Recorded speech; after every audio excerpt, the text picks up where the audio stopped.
Hey everyone, Randy here. We are back for the season 3 premiere of the Battleborn podcast. Today I had a wide-ranging conversation with Clark County School Board trustee Katie Williams.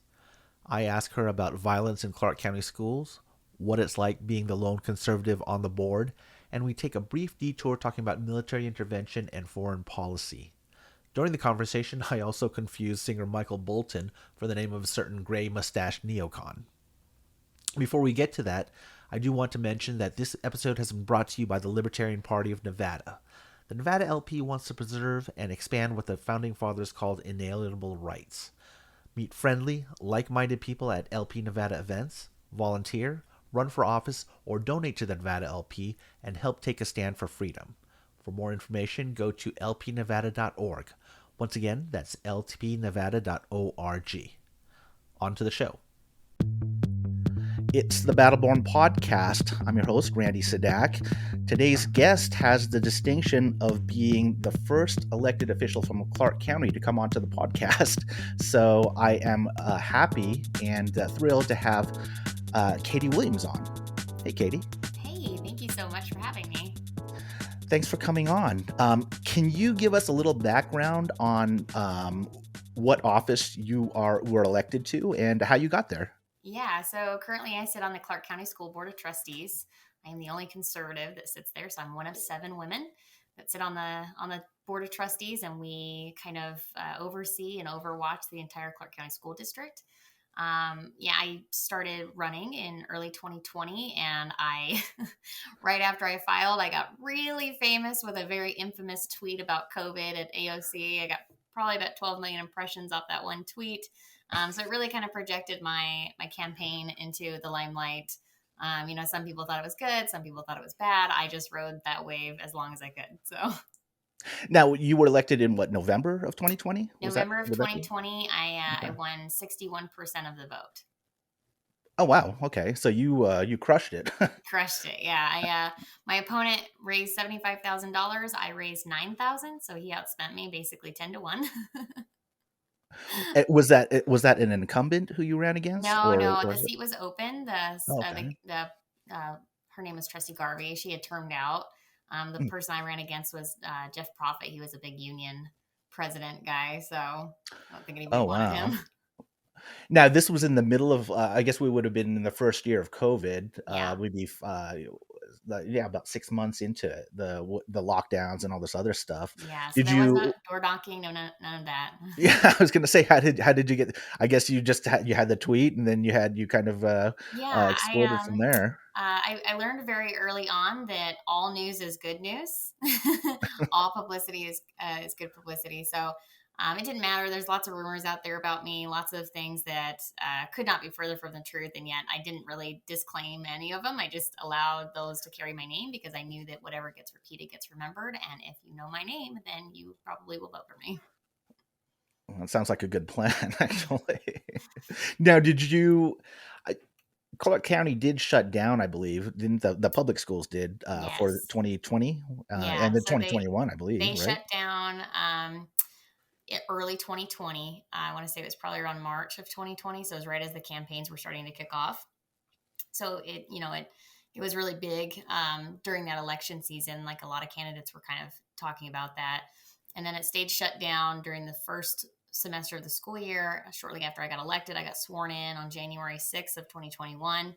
In fact, everyone thought I was in DC, like participating in like quote unquote insurrection, right? Oh God. And I was actually here in Las Vegas. I was in meetings, and so yeah, I got sworn in, and then I think January 14th was the meeting that we voted to open the schools back up, and so then we opened up in a hybrid model first. It wasn't super conducive to parents or teachers, but getting the schools open was really what was important. And then I want to say it was, I don't even know. I want to say April.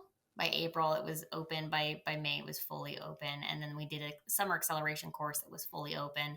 And then we started this year, 2022, as a fully open school, while also allowing online students, if they wanted to stay online, they could. Do you have results or like numbers as far as how effective the online stuff was, or? So Any insight on it's that, at pretty least? apparent, and this is not just a Clark County thing. This is a national thing that students that have got shut down due to their peer reviews not being there. It just in general, they've pretty much lost almost 2 years of education's worth, which will actually take about 5 to 6 years for them to catch up, which is really unfortunate. So it already puts them at a disadvantage. There's a lot of students that actually chose to stay online. I believe when we finally started in August of 2022, I'm sorry, in 2021, Yeah. enrollment was, I want to say it was 295,000, somewhere around there, and about 12,000 of those students stayed online. Mm, mhm. So some of and some people work really well and online. They were passing all their classes. So if you're you're doing the job and you're logged onto the camera and everything's good and hunky dory, then I said more power to you. Sure, sure. Now, did you I know that there were a lot of people who either homeschooled their kids or they sent them to just did alternative stuff. Do you know how that worked within Clark County? So I Or know I can only speak to what I know of is Mhm, that a lot of parents pulled their kids out of the school and put them in what we would call a micro school. mhm, A group of 10 to 20 parents putting all their kids together, hiring a teacher outside, and then basically that teacher is tutoring those yeah, children. That's sometimes a little bit harder, because apparently if you're a family of multiple children, you have to hire multiple teachers, and it's just it just gets because they're different ages and all this mhm, stuff, and so a lot of people did go to straight up homeschooling. Some went to micro schooling. Some went to like a mix between the two. So mhm. it was very different. My daughter at the time was 4, and so she was in preschool. So I actually did a lot of homeschooling with her, which I openly admitted a long time ago. I said, I love my daughter, but I am not a teacher. and girl, I mean, she's got my attitude and she's just a condensed version of me. So it's just, it was pretty rough for both of us. So okay, so she would have been, you said, 6 years old? Is well, now she's She was 6 years. 4. She's 6 now. Oh, So gotcha. she's Okay. in kindergarten now. She's 6 now, and so she's in a Clark County school. Mhm. I put her in public school just because I'm a product of public school. I don't have an issue with public education. I just have an issue when it gets so regulated and there's no learning happening. Yeah, I gotcha. I got you. Now, Clark County, the school in the past couple of weeks, there's been a lot of high profile things, incidents on the news regarding violence. And Yeah. what would you say to with regards to that, as far as, I mean, what can be done, or what's is there a core issue involved here? Well, there's a Um, couple of things, right? When you look at the increase in violence, you have to look at all types of different things. It's not just Clark County as a violent district. This is yeah, happening that's true. nationally, right? Yes. Kids were out of school for 2 years, up to 2 years. They weren't around their peers. They've lost a lot of that emotional milestones that you would have normally as a student. So you think about sixth graders getting out of school, and now by the time they're back in school, they're freshmen, right? Yes. Hmm. And that is such a large gap in development, and not only like development physically, but emotionally and mentally, right? You think about when you were a sixth grader, how different were you from when you were 12 to 14 as a freshman? Yeah. Your thought process is different and everything else. So that's one thing you have to look at that just happens, right? Parents also suffered from, due to the shutdowns, they suffered from job loss, home loss. So now we have a lot of homeless people that like and no fault of their own, truly, right? A lot of these things happen and they just happen, and some people just can't pick themselves up, or for whatever the reason is, they're now homeless, they don't have a job. So some of these students kind of took on that burden, and when we Sure. give our children adult problems to deal with, they suffer like Sure. dramatically. And so kids are dealing with now adult problems. And also, by the way, now you have to go get straight A's in school. And Yeah. so it's just, we're asking them to do more than we would ever do ourselves. And then you also have to look at the influx of people that coming into Las Vegas, leaving Las Vegas, and where those people are coming from, and what the crime rates are there, and what they grew up in there as well, right? So there's all these different things that kind of associate to these kids just becoming more violent, less empathetic, and the parents aren't involved, and the teachers are like, we're spent, right? Like Yeah. we're not their parents, Yeah. which is true, right? We shouldn't expect our teachers to babysit our kids, basically. Mm. And so there's all these different things that we have to take into account. And how do we, as the largest, fifth largest school district in the nation, address each issue? you know, Yeah. and so one thing I've said many times is that we need safer schools, right? I used to be a recruiter for the military. I would be able to walk into one of these Las Vegas schools, no questions asked. Nobody knew I was there. Mhm. Regardless if I was in a uniform or not, I could just walk in and nobody cared. That hasn't changed. Mm. there's a lot of things that you can do in some of these schools now that I would never have been able to do in a school, where I grew up at. Because you had single point entries, you had safety locks on doors, which means they lock unless you open a button, Mhm. right? Or you hit a button and the door opens. Mhm. Um, and some of these schools have it, and some of them don't. It really depends on the principal because the principals have autonomy over these schools, which Mm. is fine, and they Okay. should. But when it comes to safety, those should be across the board the same measures, right? I believe in having cameras in classrooms because a lot of crimes are crimes of opportunity, right? And a lot of people get angry about the FERPA violations that could possibly happen.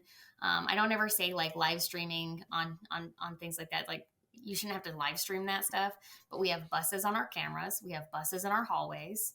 I'm sorry, we have cameras on our buses. We have cameras in our hallways, Mhm. and at any point, if we have to pull that footage, we can. We don't have that with the classrooms. So you look at the teacher that was attacked in El Dorado. Um, we don't know why that happened. And a lot of people say that itself was restorative justice practices as a result of that. I think truly what that was, because that student didn't have a history of violence. So there was no way for us to know. Yeah. But I think that was a crime of opportunity. I think this is a student that grew less and less empathetic. There's probably some core issues going on at home. There's things that we can't always catch, and I wish people would understand that we're not just dealing with one problem, we're dealing with a multitude of problems. And how do you fix every single side of the problem and contain it, and then be like, oh, by the way, we're the greatest school district in the nation? Yeah, yeah. Well, was it last year or the year before where, just to show you how the lack of empathy or the coping that these students have to go through, where Clark County there were I want to say there were a number of suicides, student suicides in the Mm-hmm. past. Was it last year or the year before, So something it like was that? during 20, I believe the numbers ran through 2020 to 2021. So I think it was Hmm. I think it was I want to say it was like March to March is when they did the study. Mm-hmm. So 2020 to 2021, but there was about 24 suicides for students, Of right? So students, I yeah. think the youngest one was 8. Oh, yeah. Um, you know, there are so many issues that we cannot um, foresee, and it's really sad. And we try to do our best. That was one of the reasons why I ran on keep opening the schools every time there was a student suicide. It was just like, why are we doing this to our kids? Yeah. I said this too when the school shut down. I said, if I were living in an abusive home, I couldn't imagine spending an extra 8 hours with my abusive parents. Yeah. When school is your only chance to eat, school is your only chance to be with your friends, or be with someone who is safe.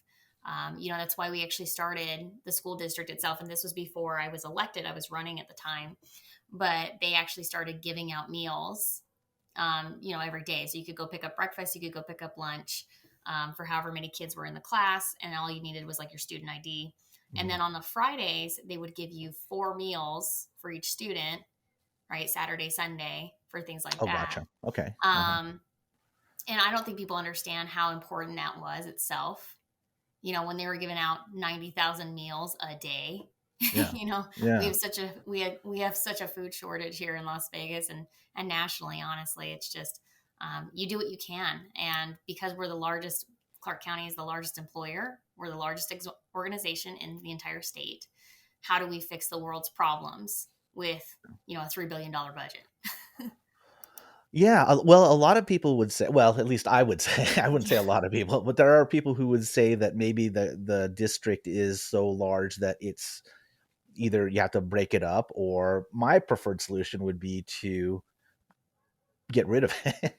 I guess it would be get the government out of schools. But obviously that's me in whatever libertarian utopia that I have. I mean, Sure. the Clark County School District isn't going to go away tomorrow, but if you had if there were two or three things that you would do immediately, if you were just in charge of this is the district and this is what we're doing, what would they be? Yeah, so there's actually there's some goods and some bads, right, about the district being so large. It does implode Yeah. on itself often.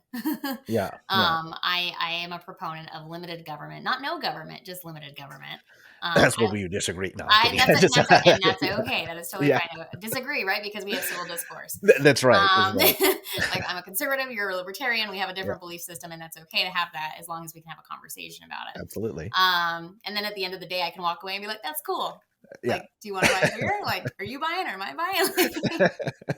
buying?" So what I truly think could happen and should happen is an opt out program. So I grew up in the state of Illinois, and in Illinois, which is a very highly taxed, highly regulated state, most school districts are by municipality and township. Mhm. Most states are like that. There's only about a handful, 3 or 5 states that still do it by county. So, like Nevada, Florida do it by county. Florida seems to do okay. Mhm. They also have different demographics. They have different curriculums. They have different government systems set up there. Yeah. Nevada apparently is not doing that well with it. Ideally, what I would love to happen is have the district be broken up by municipalities and townships, right? Yeah. Because I speak for a bunch of rural schools, and the problem with that is that rural schools and urban schools have different needs. And so when I vote on a policy that affects both of them, one may be negative and the other one may be positive. So as a trustee, as one of 7, over 305,000 students, 2.2 million people that live inside the district, right? So I'm dealing with jobs, I'm dealing with students, and I'm dealing with livelihoods here, right? Sure. When I vote on a policy, it is very, very heavy and overwhelming in the sense that no matter what I do, someone's going to suffer from this policy. And so Mhm. then at that point, you say, which one sucks the least? Not which one benefits them more, but which one sucks the least. And that's such a terrible way to govern, right? Like Yeah. I'm here Yeah. trying to help people, and basically I have to sentence one of them to suffering at Yeah. all times, every time, every Yeah. time. Yeah. And so what I would actually like is I'd like an opt-out program.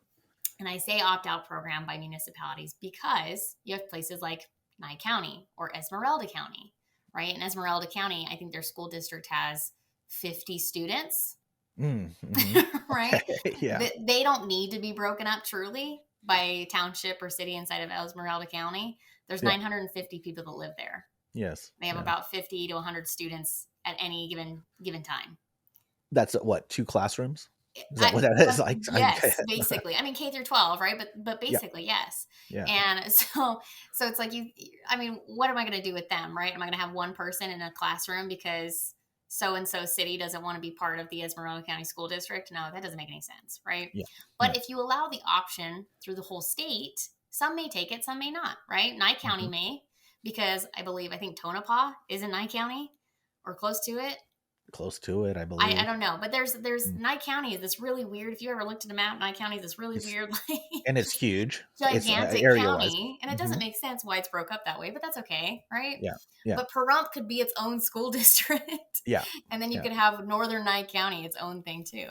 Yeah. And so I think if you allow that option to have just it popped out, and then like Clark County itself, right? You have Boulder City, Mhm. Henderson, Moapa, Mesquite. You have Virgin Valley. You have North Las Vegas. Summerlin's not a township yet, but I think within the next couple of years it'll be one. Mm. Okay. Maybe I don't know. And then but in itself, because of the way our legislation is like set up, and our Nevada state statutes are set up, that Mhm. itself is a 10-year process to even start and implement. Yeah. Right. Yeah. So, and I tell people all the time, and this is, I think they don't like this when I say this, but I am a no BS type of politician. Like with the kids that are in our generation that are going through the school system right now, my daughter is one of them. They are screwed regardless of what we Yeah. decide to do. And it's Yeah. unfortunate. And you try to limit the fallout, I would say, like the learning fallout or the education fallout. But what can we do for the students that are coming after them? And how can we make this better for those kids? Because eventually we have to do something as a community, as a society, as a country, because our education nationwide is awful. And it's because big government got into public education and destroyed it. Yeah. Yeah. Well, our friends over at the National Nevada Policy Research Institute would argue that a lot of it has to do with the teachers' unions. Um, in 2014, I believe there was here in Nevada there was legislation that allowed school choice Hmm. that passed, but I guess it was challenged in court, and based on a technicality, it would never went into effect. And so basically, Are what you you talking would about have to do is, AB 469? I believe that's the one. Yeah, back in 2014. And then Yeah. there is some other legislation that's coming up in this coming session with regards to school choice, or I believe it was like educational savings accounts. Sure. Do you have any comment on that? I mean, Yeah, because I'm a huge school choice advocate. I don't think yeah, people understand what competition does to education. yeah, A lot of people a lot of people don't understand the history of laws that are like as to why they're there, right? So they yeah, say, why are school districts zoned the way they are? yeah, Well, if you now it's a little bit less for this reason, but if you look at how why they originally were zoned is because of the redlining laws that were implemented in the 40s, 50s, and 60s, right? yeah, yeah, And a lot of people don't even know what redlining is. yeah, And it's interesting. These people that actually suffer from these redlining fallbacks don't understand why school choice is so important, and they actively fight against giving their children school choice. There was a mother in Texas. I want to say it was like 8 years ago. She was jailed and sentenced to 5 years in prison. She lied about her children's address, and she drove them to school every single day. But she said she lived in one district when she didn't.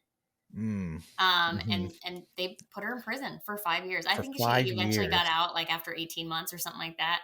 And she'd filed it and appealed it. But I'm like, if you're a parent, if I'm a parent, and I mean, I am a parent, but as a parent, I want the best for my child. If I know a school 25 miles away is the best for my child, and I am willing to take her there every day and pick her up every day, right? I'm not asking the school district anything other than a seat in that classroom, right? I don't understand why that is an issue. The school already gets a stipend for my daughter.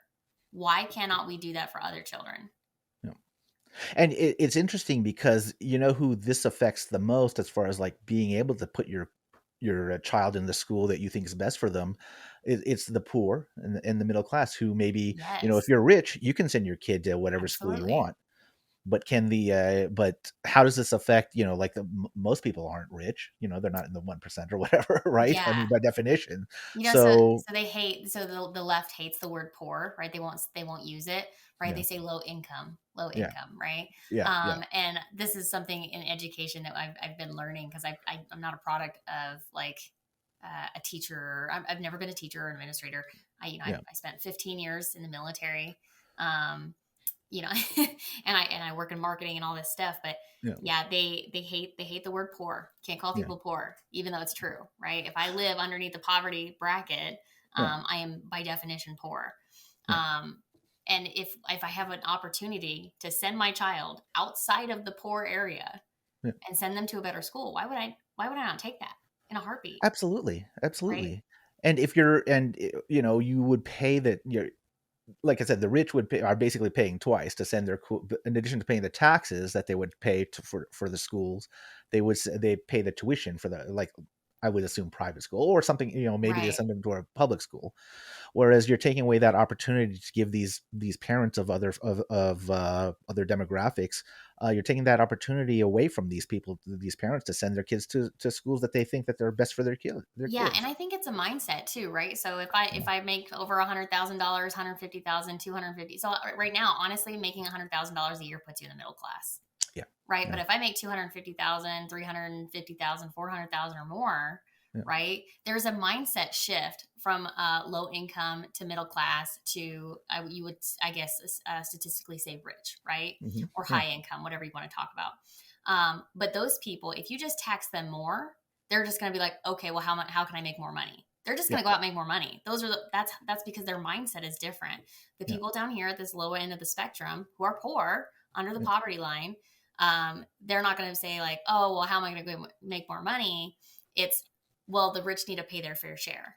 Well, they're already paying more than their fair share. They pay more taxes than most people understand. And when they say, well, the rich don't pay taxes because they own this business and they funnel it through, I'm like, I promise you, businesses pay taxes. Yeah, They pay absolutely. millions and millions of dollars of taxes, which again, taxation is theft. I don't care what anyone says. Right. So it's where you and I agree on a lot of Yeah, things, right? absolutely. But again, I believe in just understanding that there's a mind shift that has to happen when that, that so these rich people are paying taxes more than what I probably make in a year. Yeah, Right? yeah. Then they are paying private school tuition, Hmm. right? And then they're going to get taxed on everything else, right? And so Yeah. Nevada is very rare in that case, is that we don't have state taxes, which is great, right? Yeah, But the income tax. Yeah, that's one of the selling points if you're for a right. lot of these people in California, Right. they'll But then come out again, you here. look at California and then you Yeah. look at places like Illinois and New York and New Jersey, right? These Mhm. really blue states, really high taxes, really high, highly regulated. And then they come to places like Nevada and Texas Yeah. and Arizona and New Mexico, and they're trying to turn them into basically where they left. I'm Yeah. like, your policies don't work. Stop. Yeah. Yeah, it seems like in California is such an interesting case because it should be really at least three or four other states. Really, I mean, there's certain areas where they're very conservative as far as like I think like the Central Valley and then some places up north. But then you go to these big cities and it's well, let's just say it leans very democratic, very very It's democratic. just insane is what it Yeah. is. It's insanity. I actually have a lot of friends who are Democrats who are very middle of the road people, Hmm. right? They want what's Yeah. best for the community. They want what's best for their family. They want what everyone wants, really. Like, just leave me Yeah. alone. Let me go to work. Leave Yeah. me alone. If we Yeah. have the ability to help, yeah, let's help some people. Yeah. And most people think like that, right? Most people aren't I too think so. far right or too far left, anyways. Most people are right there in the middle, Yeah. which is I why when think you, I yeah, I was gonna say, I think they have a good faith belief that in what sure. they're doing, that it is helping, but I think that you can look at what the policies have, wrought, and, I don't know how you look at the facts and say, "Hey, maybe we should." Why don't you say, "Maybe we should try something else?" Well, the thing is that, I mean, even socialism looks good on paper, right? That's In true. application is where it fails because humans are selfish. Yeah, You know yeah, what I mean? So the concept of socialism really is just everybody shares the work, yeah, and everybody gets paid for it, and everybody benefits the same, yeah, right? But then the moment people are like, oh well, but if I don't have to work and this other people will do it, then I'll still get the same stuff. And then yeah, eventually it brings the status quo all the way down to the bottom, right? And yeah, it's why when people say, oh, socialism hasn't been truly tried, I'm like, yes, it has. It's been tried multiple yeah, times. The problem yeah, is not the theory, it's the people. People yeah, are erred, right? We're not perfect and we're yeah, selfish in a lot of ways, vain and egotistical. And that's what tends to happen with most society and government setups, right? sure, Democracy is not perfect, right? yeah, Constitutional republics are not perfect. yeah, You know, authoritarian, democratic things, they're just not perfect. And what you have to do is look at the what's best for the overall picture, not what's best for the loudest minority. yeah, you yeah. know Now, how long were you were in the military for, you said what, 18 15 years? years, yeah. Oh, So 15 I'm years. actually still in. I'm just I do drilling on the side, so I'm just like a 1 week in a month. I'll go away a couple weeks at a time, and so I Okay. have to miss meetings every now and then. And so people hate that I miss a meeting, and I'm like, Wow, serve my well, country, serve my was community. I don't know which one you guys want me to do.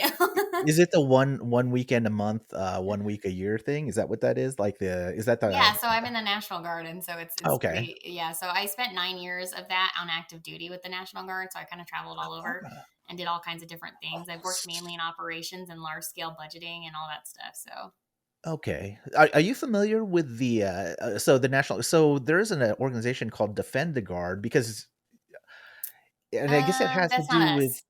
what's that? No? That's no, that's Okay. not us. That's probably, you know what that probably is. It's probably some veteran that retired, and he's like, yeah, he's like, this is what we're gonna do. Well, their thing is that like sending because you were in the National Guard when you were overseas, right? Is that Yep. right? Mhm. I mean, on its face, it just sounds to me like you shouldn't be doing that. Like you shouldn't be like like wherever it was you were. Where I went to I Afghanistan. Okay, so you're in the Illinois National Guard and you get sent over to Mhm. Afghanistan. I I was mean, just 18 years old. I graduated high school and went to Afghanistan the same year. oh my god. See, I'm old enough where I was in when I graduated from high school. I Desert Storm happened, like the first Desert Storm, Yeah, way so back in 1990 and 1990. 91. Yeah, 91. Yeah, I won't and tell you that was the year I was born. oh my god. In 1990. Yes, so I'm an old man, and There's no judgments here. It's okay. yeah, I appreciate that. But I just the idea of somebody who's in there, why?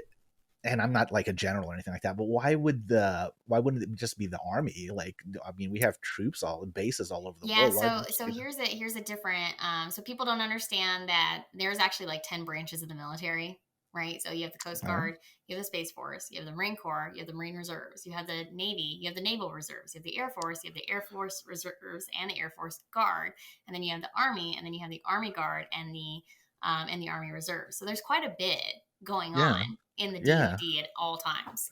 yeah, So when people think, oh, it's the military, there's only four branches of the military, right? I'm like, well, that's not true. There's a lot of oh, us. The Army National Guard is actually the oldest branch. It's how the Army, the Continental Army, actually got its base was mm, from the National Guard. And back then it was called the Minutemen, right? okay, So yeah, the Army Guard was started in December 13th, 1636. So it's older than the army. sure, And back then it was, farmers with pitchforks and, uh, the cobblers and the meat market people. And like a the militia, men, yeah, like the people would come out of the field and they would be like, hey, we're going to war. Let's go. And they were called the yeah, Minutemen. And that's, based on the name, they could be ready in minutes to fight and defend their communities. Right. yeah, So that same thought process has kind of gone on. And since then, so then they had, the Revolutionary War and the Civil Wars and all this stuff, and they had to stand up an actual army. And that's where the Continental Army was born, right? hmm So there's just all this stuff that happened. So since then, though, we've been in every single major conflict that the U.S. has ever been in. So we were in Vietnam, we were in the Korean War, we were in Desert Storm, we were during the Russian Missile Crisis. We were there. We actually do a lot of outside. We go to Japan, we yeah, go to Croatia, we go to Ukraine, we go to Russia, we go to Poland, we go. I mean, we have a partnership program with the National Guard with 44 countries, yeah, which basically means the U.S. Army Guard is going and training other countries yeah, that are within NATO services, right? So like yeah, we go to Australia, we go to South America, just in general, like we are everywhere. yeah, And the army itself is 1.2 million people. The entire yeah, DoD was about 2.2, 2.3. yeah. So there's the same amount of people in the DoD military as there are in Clark County. Well, that's the price of empire, right? I mean, you guys are literally all over the world. The military is, and I don't know. I like to think that we're a constitutional republic, but I don't think. My opinion is that we're not built for this. I mean, we are literally all over the world, and I guess that's the Yeah. Ron Paul position, where we shouldn't be interfering in a lot of these countries. And I don't if we could bring everybody home tomorrow, I think if I were president, I think that would be my first thing. Would just be like at Well, least or at so least yeah, get out I of mean, these places. I guess it kind of depends on your theory in geopolitics, right? So Ronald Yeah. Reagan had actually the opposite theory. I actually do too, right? hmm Um, he said at one point, he said, to show to bring world peace, sometimes you have to show strength, which means sometimes you have to go kick some ass hmm in order to get the world to start acting right. And it's the same thing Yeah. with your kids, right? I don't know if you have kids, but you have a bunch of kids and sometimes they go crazy and hmm sometimes you just have to get their attention. Hey, knock it off, right? Yeah. Yeah. um and we are a young country and we take on a very large task.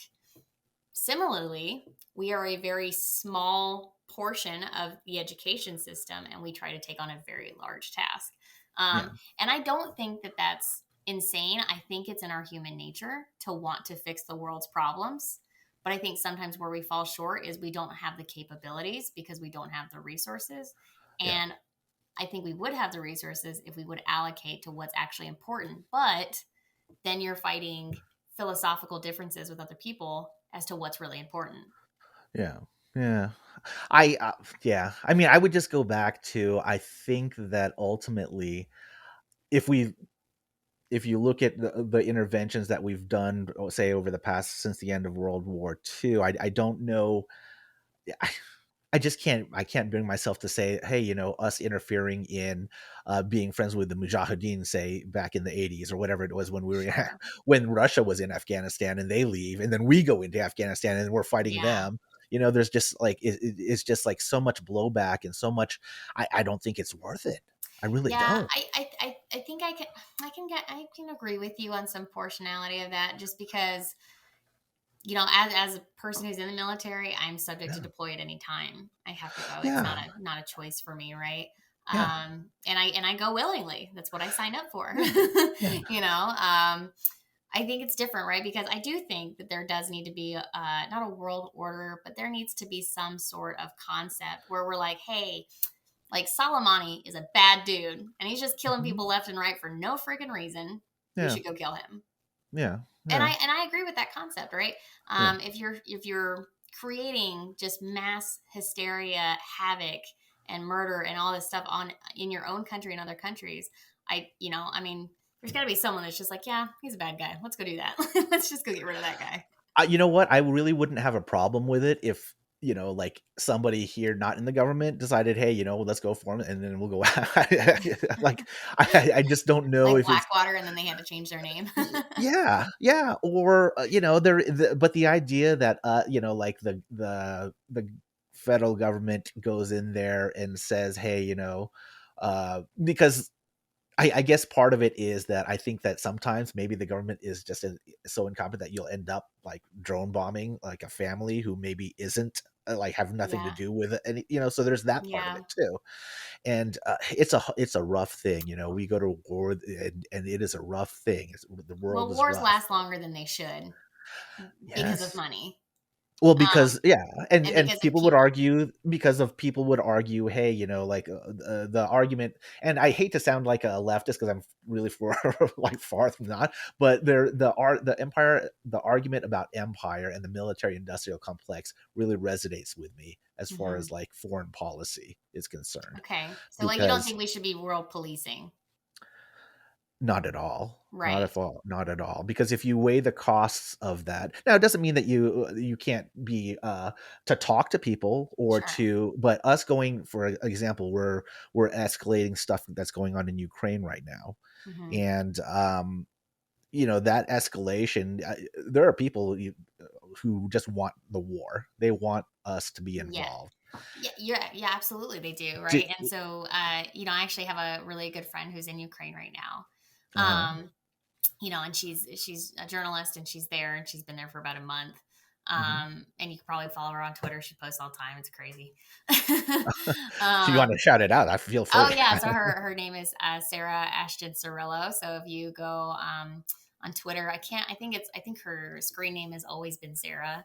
Okay. Um, she's trans, and actually it's really funny because I'm so conservative. Everyone's like, "How can you guys be friends?" And I'm like, "Because like, You're just like friends, I don't there. care because she's an Isn't it adult. She can do what she wants." isn't it better to talk than to go to war with these people? Yeah, Or, like, there's no reason why you shouldn't, if I had whoever, I don't know, pick whoever the most toxic leftist is, I would have them on and talk. But, it seems like the culture is that you can't talk. Just even having somebody on to have a conversation with them is almost like verboten. You can't do yeah, it. How well, can you and see, hear me? but that's a problem, right? That's a culture problem. That's what the Yeah, culture war we're in currently, right? You can't say what you want to say, and I think we were yeah, talking about Twitter before we went on air, but yeah, that's why my Twitter does so well because I just say it. I don't care, yeah, yeah, and yeah. I use the algorithm to my advantage. I use the hashtags to my advantage, right?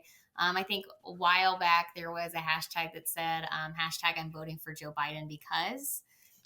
So I actually posted this to my page. I said hashtag I'm voting for Joe Biden because, and I said like dot dot dot. I said just kidding, I'm voting for Donald Trump, right? And it like shot up to the algorithm top, right? Yeah, Because of the way that I had done it. yeah. And so I think people mistake what I do. Twitter, social media, it's all a tool. Yeah. When 85% of adults nowadays get all of their news from social media, this is a problem, right? Because there's Yeah. so much need for misinformation, but then there's so much need for anger and fear. And the only thing that sells more than sex is anger, Yeah. right? And Yeah. all you got to do is make people angry. And Yeah. I just go on Twitter with a smile, and I just troll the crap out of people. So that's really funny. Yeah. Oh, by the way, yeah, like we were talking before, you have an excellent Twitter if you want to follow her. Is it what is it at real cat J? It's real Katie JOW. So real Katie Joe and then W, and it's my and you'll see it. I actually, so I sit on a school board, and of course I, in my profile picture, I'm, shooting an fully automatic AR-15. So people get really upset with me. They're like, "You're a school board member, and you shouldn't be advocating for guns or gun violence," is what they say. And I'm like, "Well, I'm not advocating for gun violence. I have a concealed carry permit. I don't Yeah. carry usually. I was on a Oh, controlled don't say range. that. Don't you should Well, say, "Oh, I carry it's every time." well, normally it's because I'm in a school, Oh, or I'm on a gotcha. military Yeah. base. I'm actually legally not allowed to carry in either one of those places. Oh, okay. Yeah. Okay. So, and so, for the most part, if not, then I'm at my house. My house has lots of guns. I'm not worried about getting attacked here. Gotcha. But Gotcha. but in general, right? And I'm on a controlled range when I'm shooting that with, and it's not illegal to have that weapon, granted the right, control measures. So I think a lot of people just, they get very angry with me, but I just, I use It's the just anger to propel it. I think, yeah, some people just get triggered on the sight of just a firearm in general. I know in California, I have friends who are like that. There's a physical reaction, like, oh, Yeah, I like can't. it's visceral, right? Yeah, So yeah, someone have like a visceral anger. I had one person when I won this is the best thing, right? I've been accused of being all kinds of crazy things, right? yeah, I was a college or high school dropout, a homewrecker, a cheater, a liar, turncoat, a right, rhino. Because sometimes I'm not conservative enough. I guess I don't yeah, yeah. know. And one thing, it was really funny. I got accused of being a child molester once Oh, by a Jesus. guy that was writing a blog, and he like hated me, right? Uh-huh. He used to own this blog site called the Clark County School Watch, and every single day he would write an article about me, and I ended up messing with him and basically changing all the articles to Clark County Katie Watch, because he'd always write these terrible, awful things about me. And at one point I think may have been him or someone else, called CPS on me, because they had accused me of either beating my child or being abusive to her. Yeah. And so I actually thought it was quite funny. So, I get a call from CVS, and, they tell me who they are, and that they have to come and meet me. And I'm like, yeah, okay, like whatever, come on in. Like, Yeah. okay. um, and then right after I got elected, he went on a live, Facebook live thing, and he was just, I mean, seething with anger that I Yeah. had won. Oh. He's like, Katie, I want you to remember that you need 4 votes to get anything passed, and I hope they vote against every single thing you ever suggest, which they haven't. He's like, and just one of these days, someone's gonna come after you, and someone's gonna get you, and it's just these really terrible things, and he's just, I mean, seething. Like, you can see him Yeah. visually having Just melting an down, huh? issue that I Yeah. had won Yeah. my election. And Yeah. then 3 months later, he was arrested in a sting operation for solicitation of a minor. Oh, And it was, I swear to God, and I should never be happy, but I was and it was, it was an undercover FBI agent that got him. So I was like, okay, it's not an actual child, but still. And I'm like, the projection that there is, like this yeah. anger and projection that they have, right? And it's Yeah. not just the left, but there's some people on the right. Like, there's a lot of people on the right that don't like me because I'm not Yeah. conservative enough, right? Yeah. Yeah. Because I don't fight every single time I'm on the board. I said, well, I'm the only conservative there. If I fought every single time, I wouldn't be effective at all. Yeah. Now you said that you are the only conservative on the board. Mm-hmm. How would you characterize your relationships with the other board members? Cordial? Yeah, so there's there be careful because this is gonna go on air. But there's 6 other women, right? Mhm. 3 of which I have a really decent relationship with, 2 of which I have a really good relationship with. And mainly because of their mindset. Just like you, we talk, we disagree on things, and we go our separate ways. We truly try to understand where the other one is coming from. And then we're just like, okay, we don't agree. That's fine. Like, what are you doing this weekend? What are you doing this weekend? Right? It goes into just being a normal person. Yeah. Yeah. One, like, I didn't have a good relationship with her last year, mainly because we just weren't close. We weren't in close proximity with each other at all. And this year I'm getting to be a little bit closer with her. So I wouldn't say it's a strong relationship. I would just say it's a good relationship. Her and I definitely disagree on a lot of things, but again, we just, whatever, it's no big deal. And then there's three more where, two of them I've had on camera, like verbal brawls with, Okay. right? Uh-huh. So a lot of people don't approve of my vernacular sometimes, but that's okay. And the other one, I don't necessarily have a good relationship with her, but I just kind of ignore her existence. So, Oh. But you feel that you've been able to at least work with these people as yeah. far as like Yeah, so okay. I think that's why a lot of people get upset with me because they're like, you vote with them all the time. I said I don't vote with them all the time. I actually vote against them quite a bit in certain things. But then I also, getting to sit on the board, I see a bigger picture of what's going on that Mhm. maybe the public doesn't get to see. So one thing I try to do my best of is when I vote against something or when I vote for something, I try to explain to the public, because we're on camera and everything that we do is in the records forever. Yeah. Yeah. So I try my best to explain. So, like a good example is we had a sex advisory committee put in by the state. Right, Okay. we are legally required to appoint members every 2 years. Right, not a big deal. So Mhm. that came up on the board one time, and someone's like, "Oh, you can't vote for this person or vote for that person." We're not even the ones that like bring the people onto the board. We have a separate board that suggests these people go onto this board, and then we approve them as a whole. So we Mhm. can't pick and choose which ones we want, which ones we disagree with, or whatever. They are approved as a whole, and that is it. And so when that happened, I actually went on record and I said, "Hey, just so you guys know, because a lot of people got into this thing like they're like, we can't have this one person on there. She pushes gender ideology, this, and this. But she's one of 7 other people, right? Okay. And so we Yeah. have to approve them all or none of them. And we are legally required to have a board in place. Mhm. And so we have to play this really weird dance. And it's a difference between, or it's a mixture between educating the public on why we have to do this and then also still at the same time doing what's best for the public even if they don't understand it. And I know that sounds super authoritarianish, but there's some information that I have that you may not have, and so I try my best to give you that information. And people can disagree with me all they want, but I'm like, okay, well, this is the law. Yeah. And they're like, Yeah. well, don't, and then they say like, don't follow the law. I'm like, okay, but then that really makes me ineffective. If I fail to follow a law, I Uh-huh. can be censured, and then now the only conservative on the board is ineffective. Gotcha. Yeah. And so, Yeah. Now, one issue that has come up a lot, at least nationally, has been, especially because of the schools like not being in session, has been curriculum. yeah. And can you talk about because I don't see it so much here, but it's possible. Like, is there a lot of pushback as far as curriculum here in Clark County, as far as like what is being taught in the schools? Not really. There's some because principals and teachers have a lot of autonomy when it comes to picking the materials that they want to pick, like teach. Most of the time, they publish a lot of their stuff online. It's just where do you look for it, Hmm. or it's really common access items, right? So it's easy to get to, or things like that. The curriculum is typically laid out by the state and their state curriculum guidelines, and then teachers can use supplementations to like meet those guidelines.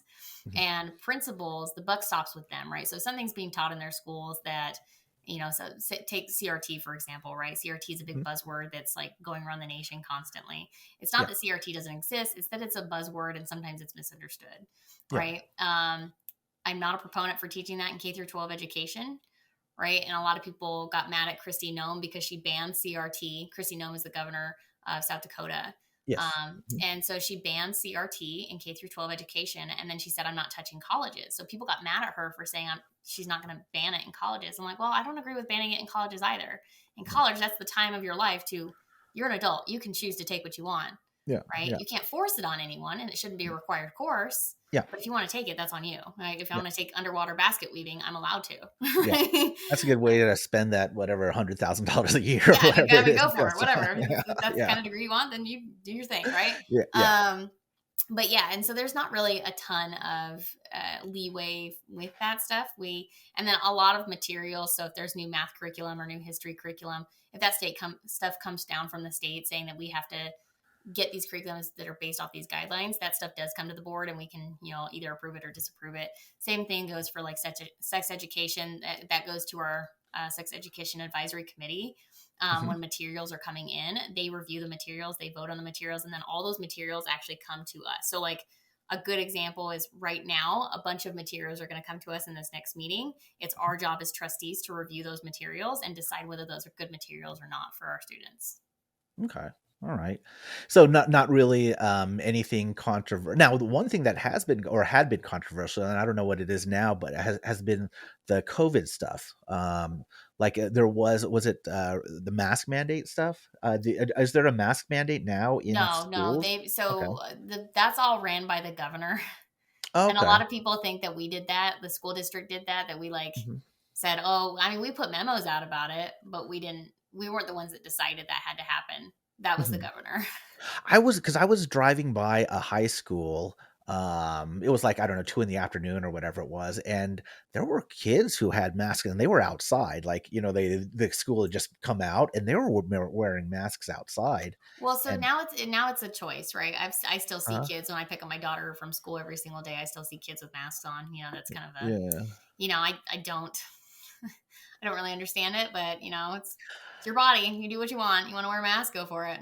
Well, see, yeah, part of me thinks that that's been part of the indoctrination on because it doesn't really the science doesn't really match up as No, it far doesn't. as so it's not science anymore. It's I don't know, magical fairy dust that makes I people think believe about when that. I was in high school, and I was in high school from the years of 2004 to 2008, right?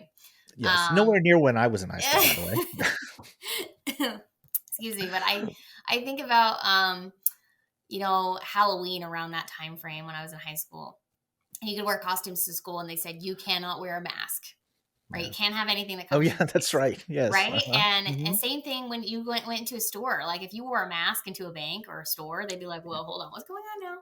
Yeah. Yeah. Right. Yeah. Hmm. Medical mask, gator neck, didn't matter, right? Didn't matter what it was. If you were covering this part of your face, everybody looked Yeah. and they said, why are you doing this?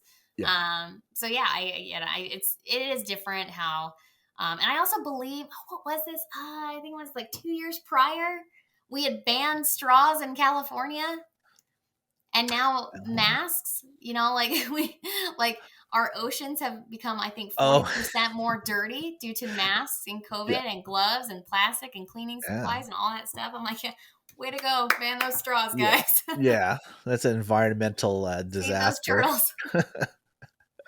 I like the idea of it's just funny to me because I like the idea of like all these environmentalists who want to, oh, we want to save the environment, but then you have like that whatever 20 mile gazillion mile pile of trash in the middle of the Pacific Ocean, like It's just probably full of masks and all everything else for Yeah, the I past mean, two it's years. awful, right? It's awful. There was a bill that President Trump had signed. I want to say it was like 2018 or 2019. It was called the Clean Our Oceans Act. Hmm. And I think it put in I want to say it was $8 billion, something like that, over the course of 10 years to clean up our oceans. Yeah. And he didn't get any recognition for it. I was so mad because I was like, this is Yeah. like a really good bill. And I don't agree with everything he's ever done. I'm not like a Trump apologist, right? Like Yeah. he was Yeah. perfect. He wasn't perfect, right? He's a man just like Yeah. any other. Yeah. Yeah. But that was a good bill, and he never got Yeah. recognition for that. And I'm like, and then 2 years later we got COVID, and you know that's The probably thing, and $8 billion wasted. the thing with Trump, and it was just frustrating to see that he would have these people around him who would just give him bad advice that would make a lot of people who maybe support him, like a lot of Sure. libertarians might support him, but like everything, for example, the whole thing with the bump stocks. I mean, if you're a Second Amendment Yeah, that absolutist, was that was that was rough. I'm not gonna lie. There was that. I thought that There was was probably the dumbest thing we've ever done. I was like, why? yeah. I mean, just how do you play to your base like that? I mean, who wants that, right? And Well, then I the think other he lost a lot of support doing that. I That's for think so sure. too. And then he would have these people, these neoconservatives. Now, to his credit, he didn't really start any wars, any new wars at No. least. I mean, so there's that part which I appreciate. But he would surround himself with these people who would just never came across a war they didn't like Michael Bolton, John Bolton. That's Michael Bolton. Oh, John Bolton, yeah. I'm like, John why is Bolton. Michael Bolton there in the White House? Yeah. I don't know. I mean, so but and then on the other hand, he did stuff like expose the press for what it,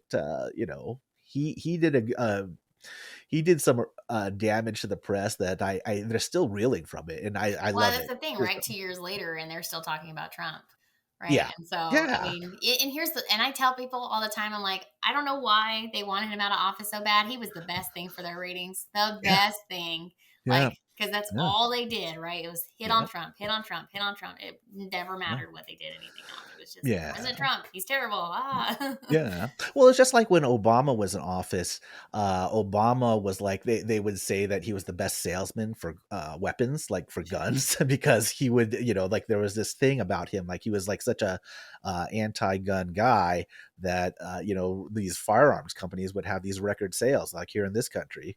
And What's funny though is that he actually sold a bunch of weapons to overseas. yeah, I know. I know. I He's know. not anti-gun. No, no, and sending him to Mexico, like, Mhm. oh, we're gonna try. I Yeah, mean, you ain't tracking nothing. Right, yeah, and that's so exactly. I've said that too. I remember when big tech was, like, kind of going after censorship and Trump people, I said, "It's amazing to me that you can shut down a conservative in a single day, Yeah, one of the largest conservative movements in a single day, and yet we can't shut down child porn." I don't know. yeah, I don't know. yeah. It I know that we can. I just know they don't want to because there's too much money in it apparently. well, So, there's something where like where they can suppress stories, like they can suppress a laptop that belonged to certain son of a vice president, but they yeah. can't do that.